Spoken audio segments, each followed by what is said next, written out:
Well, I couldn't do a 750th milestone show without talking to Brian Altunian. He's the CEO of WOWIO Incorporated. Brian, always good to see you. Thank you, Don. Congratulations. It's a thank you very much. It's a big episode for you. It's a big episode, but it also means we've been doing this show for a long time. Yes, you have.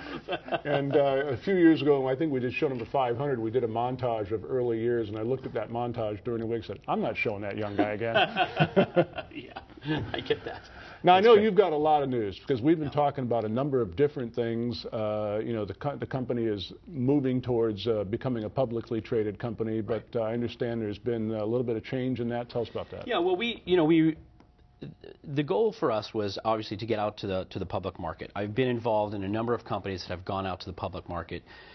Early stage companies, you know, I'm still a fan of that as a means for accessing capital.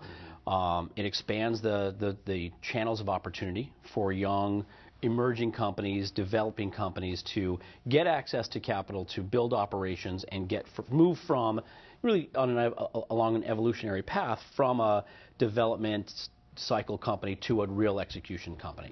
And last 2 years, we really have been in that development mode. We built out a broad structure for our company, and now we are in execution mode. And so the idea that, you know, we can get access to capital via the public market, we can use public market currency for expansion and for growth.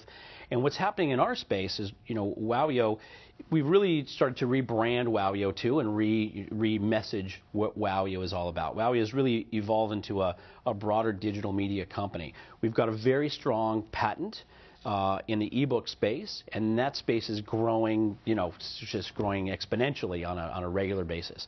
And so we feel like we've got some strength in that space, and we've also noticed that digital media, using books and ebooks and comics as a resource of material, that the opportunity online for, you know, extended revenue streams, for really taking stories and characters and turning them into broader product lines is really a great opportunity for us. So we've really evolved into this more of a digital media company, and so that's what we're executing on, and that's the message we're going to be talking about. And so going out to the public market is, you know, that really is a strategy. And so my goal was to expedite that process. You know, the SEC and FINRA have been changing rules as to how public companies are, how, you know, all the regulations, and for good reason. Sure. And so we thought, well, you know, we'll expedite the process by doing a reverse merger. We had identified a great reverse merger, a great shell company to reverse into. But you know, again, because there's such a crackdown on shell companies,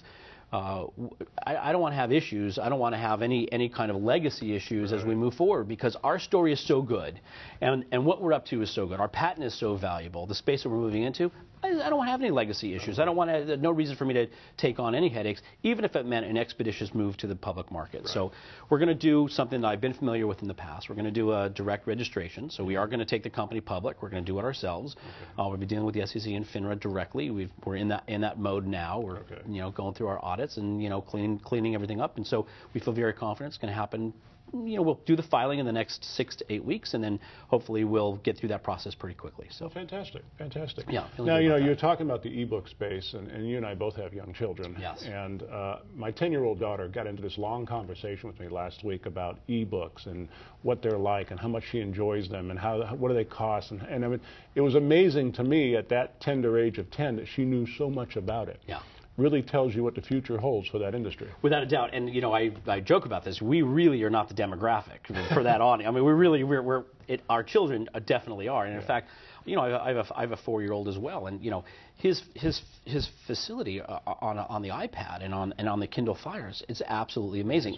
And we have at home, we have a Nook, a Kindle Fire, we have an iPad, and, you know, and so the kids have had that exposure.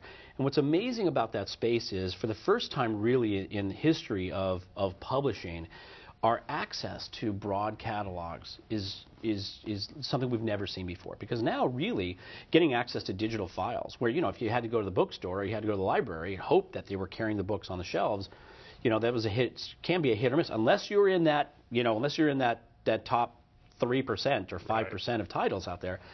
People can't get access to your material. Well, now it's just a digital file. And not only that, Don, it's not just U.S., it's global. And for the first time, really, access to a global catalog of material, published material, is at our fingertips. And so my perspective is, we're used to getting access to content that's free to the consumer, right? That's what consumers want. They want access to their content, but you know, publishers need to make money, and so we believe that advertising is going to be a component here. It's like it's been a component of free television, radio, every kind of media. It's on every, you know, and when you're consuming content online, you're used to seeing ads and having ads being. Exactly. So it's not, you know, it's not, again, we're not going to argue the point of whether an ad should be in the book or not, because that really is no longer a valid argument in the digital space. It's about how do we provide a broad access to content on a reasonable basis, because consumers also know that, you know, if you paid $10 for a book in the bookstore, you shouldn't really pay $10 for an online version of the book, because we're smart enough, consumers are smart enough to know that the publisher didn't have to go to the expense of printing and shipping and storing and shelving. So the prices are going to come down. So so your daughter Gabby is absolutely right. The pricing, there is a sensitivity around pricing, and advertising is going to play a role in that. We have a patent that provides for the insertion of ads in ebooks. We feel really confident that that's going to have some tremendous value for the company going forward. Well, it's interesting when we talk about the fragmentation of the messages that are going to the audience. When I was in the ad agency business, you know, 15, 20 years ago, I used to tell my clients this. There's a tremendous fragmentation. So the advertising becomes even more important to try to reach people, because where we just had radio, TV, and newspapers before, now we've got these electronic tablets. You go to the movies at the theater and you watch 10 minutes of coming attractions and 5 minutes of ads. There are product placements within the movies themselves, as well as on television. So our generation and the subsequent generations, they're accustomed to that. I don't see a roadblock with respect to ads being inserted into ebooks, and you have that patent. That's right. And the best part about the changing paradigm, so you would love to be in the ad business today, because with the digital delivery of content, it's a focused, concentrated, you can reach your audience.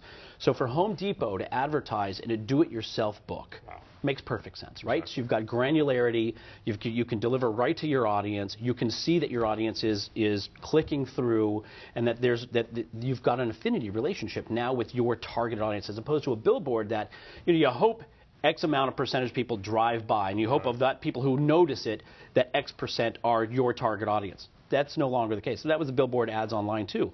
Now it's targeted ads, contextual to the profile of the user and to the content that it's being shown. Well, I know that we just reinitiated coverage of the company, and I'm excited about that, because I'm assuming that during this period of coverage is about when we'll be able to announce the company going public. That's very exciting. It's been just an incredible viewing experience watching this company grow. Thank you for, I really appreciate you guys picking us up again for this quarter. We're going to have a lot of news to announce, a lot of great things happening this quarter. Financing is coming as well, so a lot of good things are happening this quarter. It's been a long haul, but happy to be at this stage. WOWIO Incorporated, you really want to check out their website, wowio.com. Brian, thanks so much. Thank you, Don.